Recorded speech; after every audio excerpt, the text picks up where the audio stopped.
Shashi Tharoor ji. Thank you very much, Mr. Speaker. I rise today on behalf of my party to note some very grave concerns regarding this Post Office Bill 2023. I had hoped to welcome this bill because many reasons, sir. As former chairman of the Parliamentary Standing Committee overseeing the Postal Department, I had repeatedly flagged the need to revise and repeal the Indian Post Office Act 1898, a colonial legacy long past its expiry date. But over the past decade, we've often seen this government, in the guise of decolonizing our minds and updating colonial-era laws, bringing in legislation that is equally, if not more, arbitrary and unreasonable, and that more often than not encroaches upon the fundamental rights of countless Indians. Sadly, so it is with this bill. Even as it seeks to revise the colonial bill, this bill retains its draconian and colonial provisions, that too while eliminating the burden of accountability which a governmental enterprise like India Post ought constitutionally to shoulder. And sadly, it offers no new ideas to bring our post offices into the 21st century. As someone who has great respect for the minister, I am disappointed to see him putting this half-baked reform before the House. Mr. Speaker, let me first remind the House that there is no debate on any piece of legislation happening in a vacuum. There's always a context, and around a month or so ago, several outspoken members of the opposition, including myself, received a threat notice from Apple, warning us of the fact that state-sponsored attackers were trying to infiltrate our phones, by doing which they could access sensitive data and even hack our phones' cameras and microphones. Was it really so long ago that the threat of Pegasus loomed large on us all, surveilling our every move, tracking our every utterance? These are realities we must bear in mind as we begin debating this bill, which strikes at the heart of our constitutional values, our fundamental rights, compelling every ordinary Indian to live at the mercy of our state's pervasive and suspicious mistrust of its own citizens. On the one hand, Mr. Speaker, sir, the government says it wishes to reinvigorate the Indian Postal Service by widening the range of services it renders so it becomes more useful to the Indian populace. We heard the eloquent examples of my friend the Minister. I'll come back to this issue because I don't think the bill does this at all. But on the other, sir, the government, through this bill, grants itself sweeping powers to infringe upon the citizens' rights to freedom of speech and expression as guaranteed under Article 19(1)A of the Indian Constitution, and our right to privacy, which the Honourable Supreme Court in K.S. Puttaswamy recognized as being a subset of the right to life and liberty enshrined in Article 21. The government assumes these powers through Section 9 of the bill. I would urge all our friends to look at their screens. Section 9 and 10 of the bill. This entitles it, using merely a notification, to empower any officer to cause any item in course of transmission through the post office to be intercepted, opened or detained in the interest of security of the state, friendly relations with foreign states, etc., or upon the occurrence of any contravention of any of the provisions of this Act or any other law. Now, these are strikingly vague grounds and can be construed to cover anything that our government doesn't like. Indeed, the government doesn't only seek arbitrary powers to spy on Indians by rummaging through their private correspondence and their shipments. As the second clause of Section 9 makes clear, they may also direct India Post to dispose of, which is to say to destroy or trash, any item, any personal article that has fallen foul of their ambiguous definition of what constitutes a threat to India's interests. Further, through Clause 9(3), our government, again by a simple notification, may empower any officer of the post office to confiscate any item. I'm summarizing a rather long legal clause which is before you all on your screens. Now, there's a lot to dissect in this one section alone, starting from the fact that the Supreme Court, in the 1996 judgment of People's Union for Civil Liberties versus the Union of India, a matter concerning the interception of telecommunications, opined that a just and fair procedure must exist to regulate the power of interception, because in its absence it is not possible to safeguard the rights of citizens under Article 19(1)A and Article 21. To fill this gap, the Supreme Court laid down several safeguards, such as, Mr. Minister, the Supreme Court said, establish the necessity for interception, limit the validity of interception orders, Authorization is required from high-ranking officials, and most important, interception orders are to be examined by a review committee. I can't help but wonder why our government, in conceiving of this bill, failed to take such a crucial verdict of the Supreme Court into account. For as it stands, the bill is far more detrimental to the fundamental rights of Indian citizens than the colonial-era law it seeks to supplant.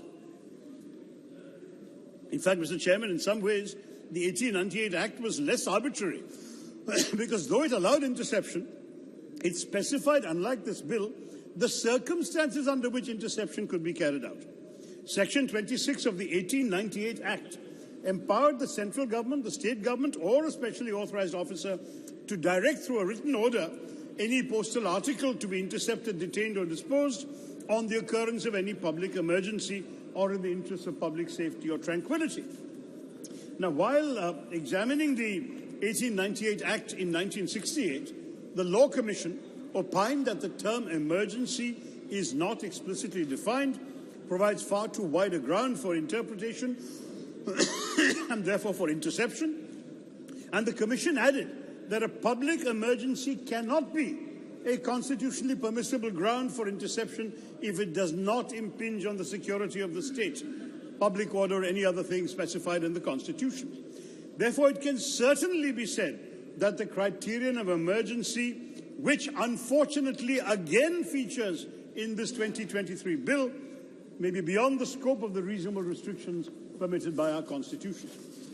Even as recently as 2015, in the matter of Shreya Singhal versus the Union of India, the Supreme Court reaffirmed that arbitrary grounds for restricting freedom of speech and expression are unconstitutional.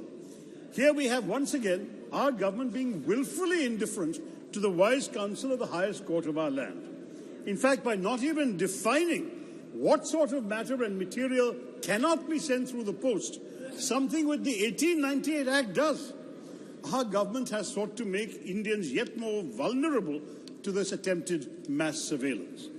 So Section 9 of the Post Office Bill 2023 not only grants the government Orwellian powers to intrude into our lives by intercepting, detaining, destroying our correspondence or our consignments, it also does not provide for any mechanism whereby the concerned citizen can even be informed of their correspondence or consignment having been intercepted, and whereby they can contest India Post's decision to intercept, detain, or destroy their correspondence. In other words, there is simply no grievance redressal mechanism in the bill, an absence which is felt all the more keenly if you just scroll down to Section 10. By keeping Indians in the dark as to the interception, detention, or destruction of their correspondence and consignments, and by not allowing them to contest these decisions, which are inherently arbitrary, our government has violated every principle of natural justice and due process of law, because in cases like these, neither will it bother to listen to the other side, nor will it grant the concerned citizen the right to make a case for themselves. In this regard, the 2023 bill is also violative of Article 14 of our Constitution. The problem of this bill's not having a grievance redressal mechanism becomes especially agonizing when we look at Section 10. What an irony it is, Mr. Chairman, sir, that today the private courier services in our country are far more accountable to the people of India than the Indian Postal Service, which is an undertaking of the central government. While the Consumer Protection Act of 2019 holds our private couriers to account, that does not apply to India Post. And now, pursuant to the second clause of this bill's Section 10, no officer of the Post Office shall incur any liability with regard to a service provided by the Post Office unless the officer has acted fraudulently or willfully caused loss, delay, or misdelivery. Now, this clause bolsters our government's power to intercept, detain, or destroy our postal articles without being in any way accountable to the people of India. We also cannot hold postal workers liable for loss, delay, or misdelivery, for then will commence a debate about whether the omission was committed willfully or with a fraudulent intent, plunging the ordinary Indian citizen into endless red tape.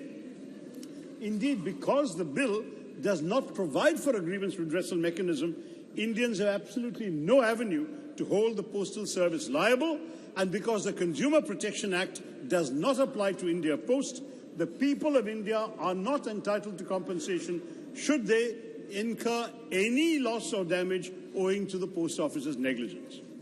Interestingly, the prescription of liability is itself a power that the government assigns itself. If you look at section 10(1), notwithstanding anything in any other law for the time being enforced, the post office shall not incur any liability, except such liability as may be prescribed with regard to a service provided by the post office.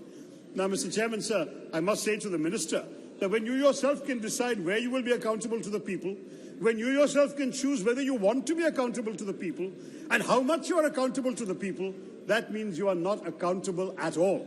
That is the broad meaning of this outrageous drafted bill. To send across a letter or parcel through India Post is to fling it essentially into a black hole, with no accountability whatsoever as to whether it will reach its destination or be received by whoever you're sending it to. What's more, you would not even get to know what happened with your letter or parcel, because nowhere in the bill does there exist any provision to notify the concerned citizen that their item has been intercepted. Now, this is profoundly worrying. It would have been one thing to exempt postal workers from liability relating to intercepting items, that the bill does not even consider them liable for such blatant wrongs as loss, misdelivery, delay or damage is downright unacceptable.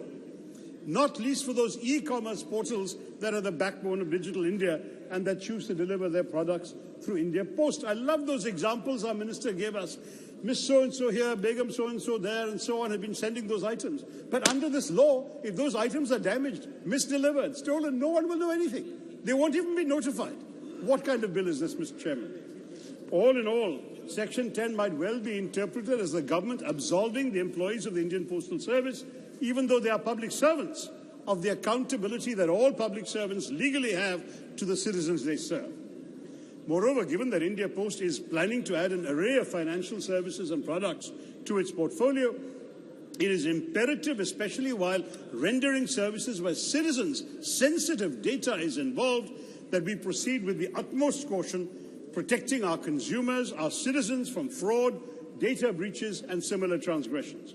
I should like to remind this House that it's only by strictly ensuring that postal workers are liable for wrongdoings that we will succeed in reinvigorating India Post.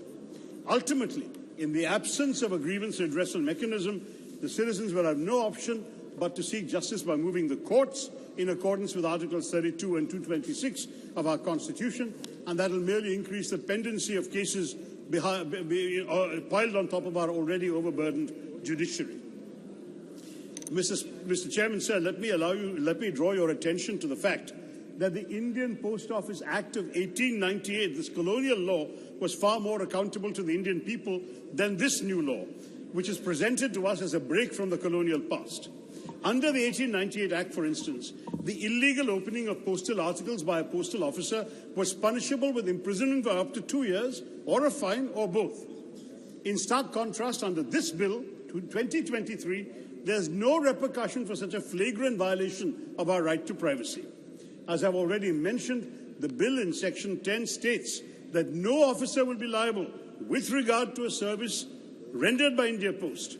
And, of course, the fact is that if indeed an officer does indeed willfully commit transgressions, the bill does not specify what the punishment is, unlike the 1898 bill.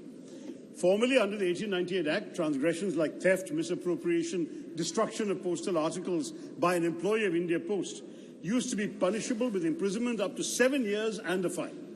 But the Jan Vishwas Amendments of Provisions Act 2023 struck off all such provisions. All such punishments are gone. So first, Jan Vishwas watered down the offences and penalties that an officer of India Post was subject to under the 1898 Act. And now this bill, by dispensing with these offences and penalties, wishes to make the officers of India Post, the employees, and therefore our government, wholly unanswerable to the citizen of India. Wow. Now, the jarring absence of either any liabilities or a grievance redressal mechanism in the Post Office Bill 2023 flies in the face of how the same minister's other ministry, the Railways, holds itself accountable to Indians. The Railway Claims Tribunal Act 1987 instituted tribunals for dealing with complaints against the Indian Railways for lapses of services. If your 2023 bill here did not want to go so far as to establish a grievance redressal tribunal, at the very least you could have incorporated the Supreme Court's 1996 recommendations regarding the exercise of the power of interception. Through this bill, our government has sought to make itself the judge, jury and executioner in all those cases where a citizen's correspondence or consignment is found violative of the bill's excessively vague grounds. On this bill, Mr. Chairman, sir, there is nothing that is reasonable, there is plenty that is restrictive. Now, according to the Universal Postal Union, 73% of the postal services in the world over suggest that without a complete digital overhaul of postal facilities, the survival of post offices is simply not feasible. That our government in an age of digital India and self-reliant India, Atmanirbhar India, should fail to lay down the groundwork for such a reinvigoration is unimaginable and sad. Yes, now please. Imagination is what this bill lacks, Mr. Chair. Today, India Post has a monopoly on conveying letters. Gone are the days when they had a monopoly on anything else. Our post offices could be steeped in antiquity, staffed with demotivated employees whose only job was to push stamps and files. Our postal services are at a turning point today and must compete in order to remain relevant. If it envisages India Post... So I need another 5 minutes, sir. I'm the principal speaker of my house. I've only got... So the major point is two small points coming. If it envisages India Post as rendering e-commerce, e-government and e-finance, then our government must move towards its rapid digitization and diversification. A simple step, just to illustrate the point I'm seeking to make, is the idea that others are discussing of an encrypted digital postbox service being introduced, a sort of like an India Post email service, which will save Indians a lot of money in postage fees.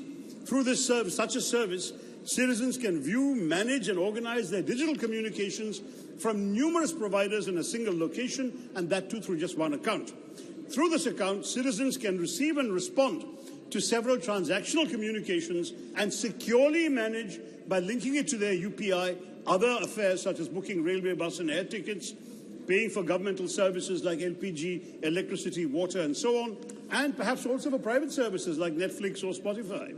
They should also be able to upload and store documents and receive important notices and reminders. So in other words, the goal should be to make India Post useful to the ordinary Indian citizen by thinking out of the box, as also by discussing threadbare in Parliament what sort of facilities we must afford our citizens and why. India is not alone at being at this crossroads. Several countries of the European Union, as manifest in their e-government benchmark report 2019, have grappled with this, and many of them have reached the conclusion that digital services must be introduced to help postal services survive, launch them into a new glorious era. Many European governments have introduced measures to communicate with their citizens digitally through a trusted, secure version of their postal service. We must remember, sir, that citizens will be willing to share their personal data online only if their government can guarantee them the highest standards of digital safety and security. Sir, please try to... No, sir. I'm prepared to speak for my parties. You've got to give me the time I was promised. I was told 25 minutes. I have not taken that long, sir. We also have at our disposal... Yes. We also have at our disposal a magnificent lattice work of real estate that can and must be put to better use and made commercially profitable.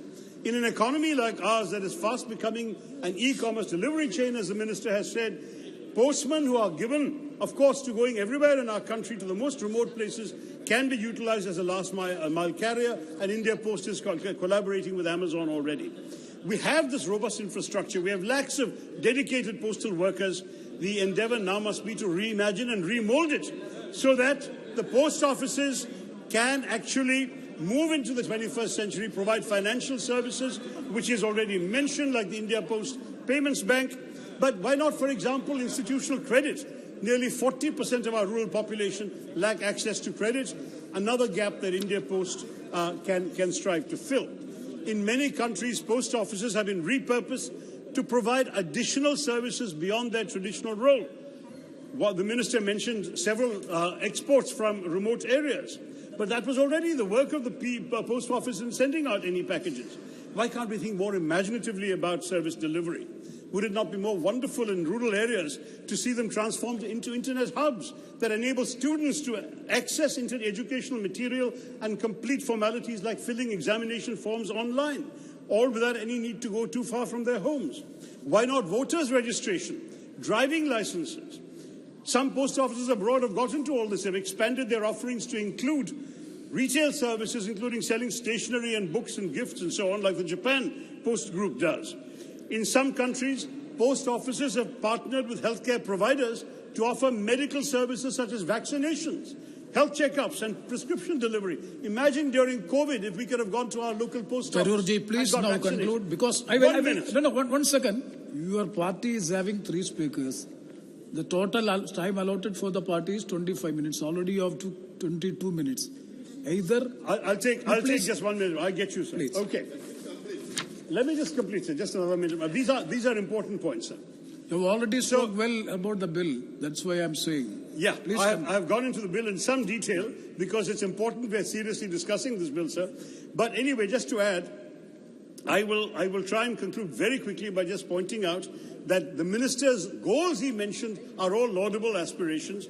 They're crucial for the reinvigoration of India Post. But perhaps the greatest flaws of this bill, the evident disdain for our fundamental rights, apart from that, is the fact that it harps on about this alluring destination without prescribing a map that will get us there. Nowhere in the Post Office bill does our government spell out how exactly it intends to convert India Post into a network for the delivery of citizen-centric services.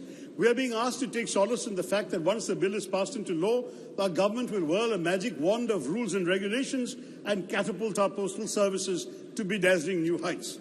There is no specific promise to the citizens of India. Other than that, the Post Office will not be accountable, the Post Office will not be liable. Thank you. So, sir, I'll just conclude. If this transformation comes at the cost of endangering every Indian citizen's right to free speech and expression, every Indian's right to privacy, every Indian's right to natural justice and due process of law, then the remedy is worse than the disease. And therefore, I would say this bill is a great disappointment, and I request the Minister to kindly return to the drawing board and come back with something better. Thank you, Mr. Chairman. Jai Hind. Thank you very much, Mr. Shashi Tharoor. Now